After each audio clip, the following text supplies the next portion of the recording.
talvez tudo o que você precise para ser mais feliz é pensar no pior cenário. Meu nome é Larissa Kobelik e esse é Uma Jovem Senhora, o podcast da Claves, a escola digital da mulher moderna.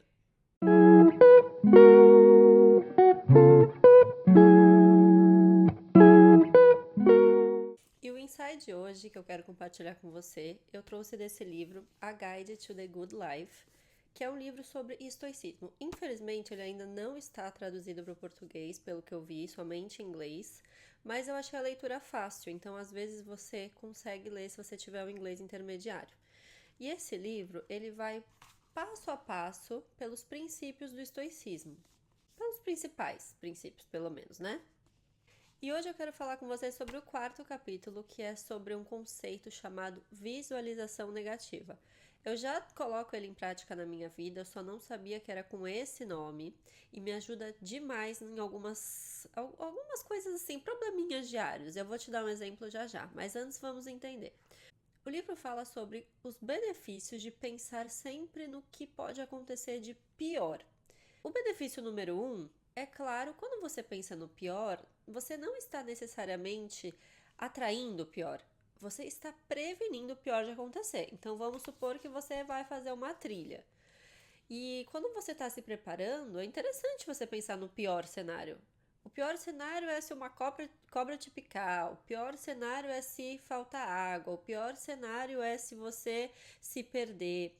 Quando você pensa no pior cenário, você consegue criar planos de ação para que isso não aconteça, né? Isso a gente pode aplicar em qualquer parte da nossa vida, no trabalho, por exemplo. Uma coisa que eu sempre fazia no trabalho era assim, nossa, se acontecer algum problema com o meu computador, quando eu ia fazer alguma palestra, algum treinamento, quem mais pode ter o material além de mim, né? Porque assim eu nunca ficava na mão e isso já me ajudou em algumas situações. Fique isso na tua vida de pensar no pior cenário não porque você seja pessimista, mas porque você é precavida.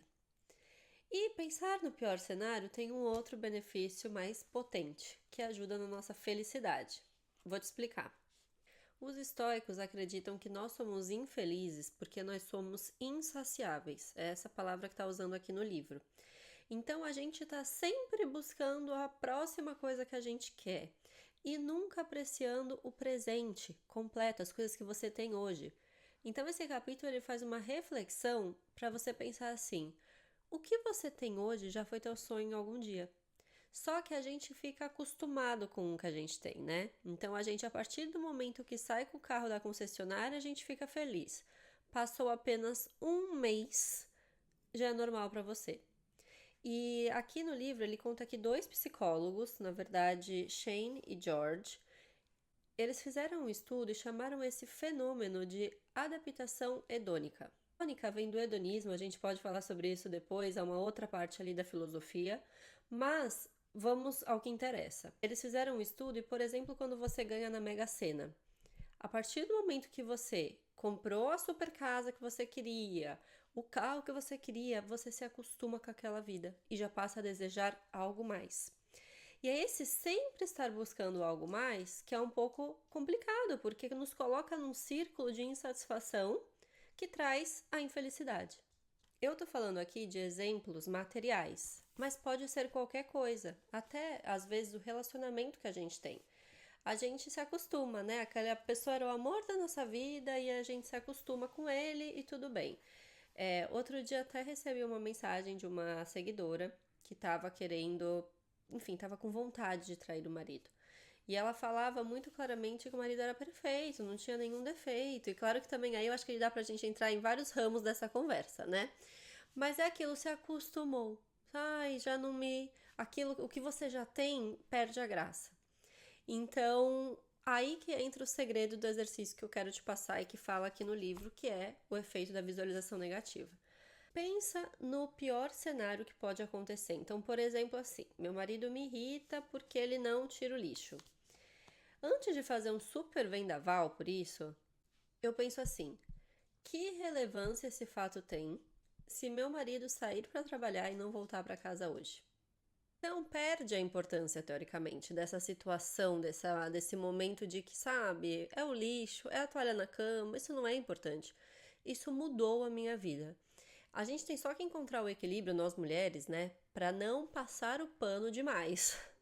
Às vezes é o acúmulo dessas coisinhas que nos cansam, que nos fartam e causam mais demanda para nós mulheres, né? Então a gente uma hora explode. Mas eu realmente parei e revi as minhas crenças e os meus conceitos de o que é importante e o que não é, que batalhas eu quero ganhar, que batalhas eu quero perder, entender que a pessoa, ninguém é perfeito, né? Então, nas coisas que são mais importantes para mim, ele é muito bom, então não é tão relevante para mim o fato da toalha ou do lixo. Não quer dizer que eu não me estresse, mas olha, quase não me estresso mais, para falar bem a verdade. Mas nem sempre foi assim. Outro efeito da visualização negativa que você pode colocar também já em prática na sua vida eu tenho aqui a Violeta, né? Ela é o amor da nossa vida, mas a gente trabalha muito o dia inteiro, a gente tem filho agora, a gente tá tentando se adaptar na rotina e às vezes estamos cansados para sair com ela. E aí eu falava pro meu marido, agora eu já nem preciso mais falar, né? Quando ele tava cansado pra sair com ela, eu falo, olha, se ela não acordar amanhã, você vai se arrepender de não ter saído com ela hoje, ela merece. Nossa, ele já botava a roupa e já ia sair com a cachorra. Então, basicamente, o efeito da visualização negativa é você pensar no pior cenário para valorizar o que você tem hoje. Pode ser um bem material, pode ser a pessoa que está do teu lado, pode ser teu filho, teu marido, teus pais, teus amigos, cachorro, enfim, as coisas que são importantes para nós. E até a saúde, né? Então, às vezes a gente só dá valor para a saúde quando acontece alguma coisa. Se a gente pensasse mais nessa má coisa que poderia acontecer, e se estivesse mais no nosso radar, talvez a gente também ia tomar mais cuidado com os nossos comportamentos, né? Comer melhor, fazer esporte. E isso eu falo pra mim mesma que é uma coisa que eu tenho que melhorar.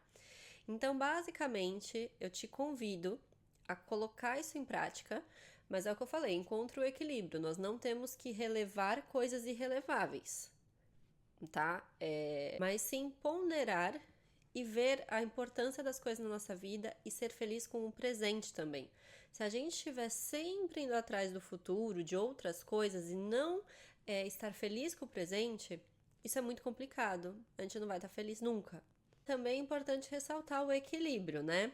A gente estar um pouco insatisfeito é o que nos move. É o que faz a gente querer estudar mais, é o que faz a gente querer ser melhor para fazer um triatlon, para fazer alguma coisa, para ser melhor. Então não vamos perder isso. Então é o equilíbrio entre estar feliz com o presente, com o que você tem, e um pouco ambiciosa para novas coisas para o futuro. Eu adoraria ouvir a opinião de vocês, você pode deixar aqui no comentário, mas um outro jeito de compartilhar informações sobre uma leitura é num clube de leitura, num clube do livro. Nós temos na Escola Claves 2 vezes por mês, são 2 opções de livros para a gente discutir. Então você pode escolher ler um, você pode escolher não ler nenhum, você pode escolher ler os dois.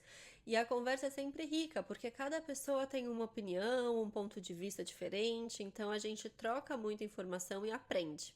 Se você quiser saber mais sobre a Claves, eu vou deixar todos os links aqui, e inclusive do meu Instagram pessoal também, Larissa Kobelik.